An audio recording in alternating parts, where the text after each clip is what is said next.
Glenn Youngkin incredibly thinks that he can get Democrats to work with him on an abortion ban. Chris Graham here for Augusta Free Press. Youngkin obviously doesn't get it. Todd Gilbert, the lame duck Virginia House Speaker, emphatically doesn't get it. Virginia voters signaled on Tuesday that they're not on board with the MAGA-fication that the likes of Youngkin and Gilbert were promising to unleash in Virginia in the next 2 years. And yet they're still trying. The message was sent, and it still needs to be received. Mark Warner and Tim Kaine addressed the Virginia elections in separate press conference calls on Thursday. Here's a quote from Mark Warner. The fact that Virginians voted to reject extremism, to protect women's health care choices, to protect your right to vote, to protect that we ought to have sensible gun laws was a great outcome on Tuesday night. The fact that for the first time in some time, actually, Democrats once again control the Senate and the House, I think is a real step to make sure Virginia keeps moving forward.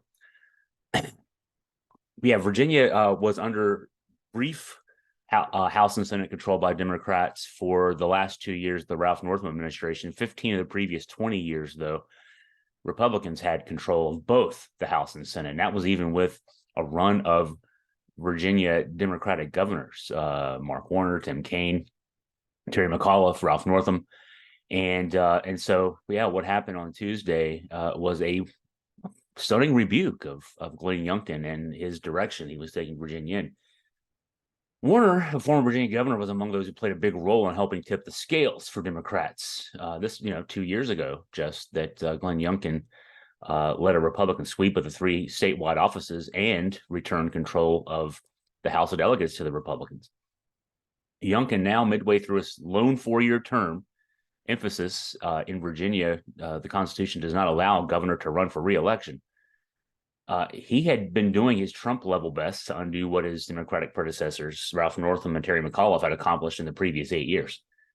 Among the lowlights from the 2 years of Youngkin running roughshod, he moved to pull Virginia out of the Regional Greenhouse Gas Initiative, a multi-state compact aimed at reducing CO2 emissions from the power sector. That's still ongoing.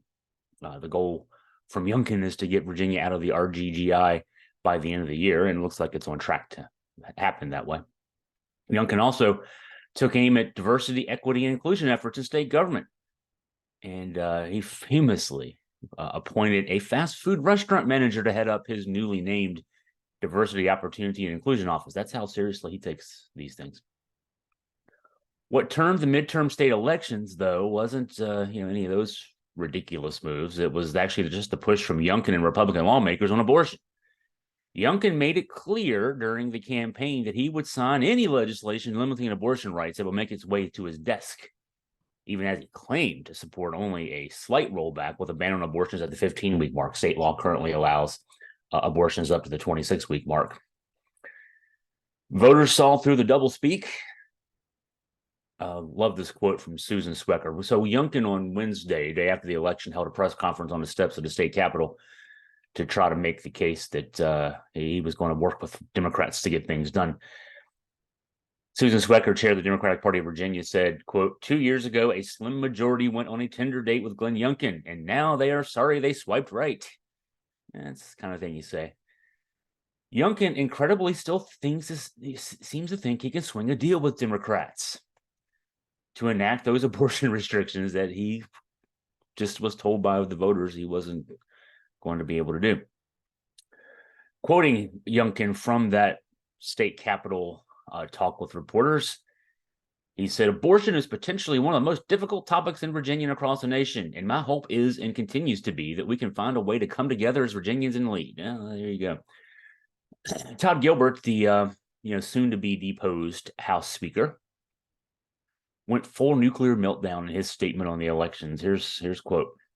In the end, our focus on better schools, safer communities, and lowering the cost of living couldn't overcome a dishonest Democratic focus on a lone issue.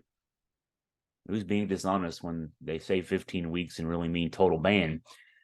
Now our Republican caucus will again assume the role of the loyal opposition, working with Governor Youngkin to hold the line against the worst left-wing impulses of the incoming Democratic majority and ensure that common sense ideas aren't forgotten.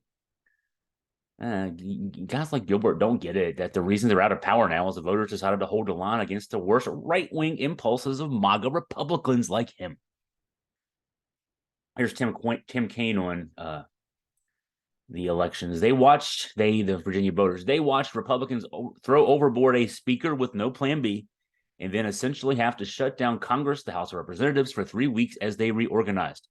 I think a lot of Virginians look at shutdown, default, blockading military nominations, a dysfunctional House that throws a speaker overboard, and they decided Republicans and their agenda is scary. Another quote from Warner here. I think the craziness of the House, the extreme positions of the MAGA wing frightened Virginians. And the truth is that even if some members of the General Assembly and even the governor were trying to present, moderate faces, they've seen that this right-wing extreme group, which drives the bus here now in Washington, where unfortunately moderate Republican senators, moderate Republican House members are constantly cut off the knees. People across Virginia didn't trust that a complete Republican control in Richmond wouldn't lead to the same kind of extreme positions that you are seeing coming out of the House of Representatives at this point. That Republican House of Representatives is not going through its ways to work with Democrats to get a budget passed. They're actually looking at the different ways they can shut down different agencies of the government on a different scale, different time frame, to make it hurt even more. That's what we get out of Republican leadership. Oh my gosh. It was telling watching Youngkin, who on Tuesday was all over Fox News talking up the pending legislative victories that would pave the way for sweeping change in Virginia. A day later, trying to talk compromise.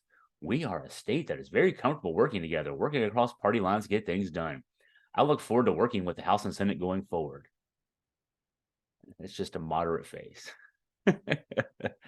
Oh, wow. That's great. Well, if you have any questions for me, if you have any comments, anything for me to look into, any mailbag items, please email me at chris@augustafreepress.com.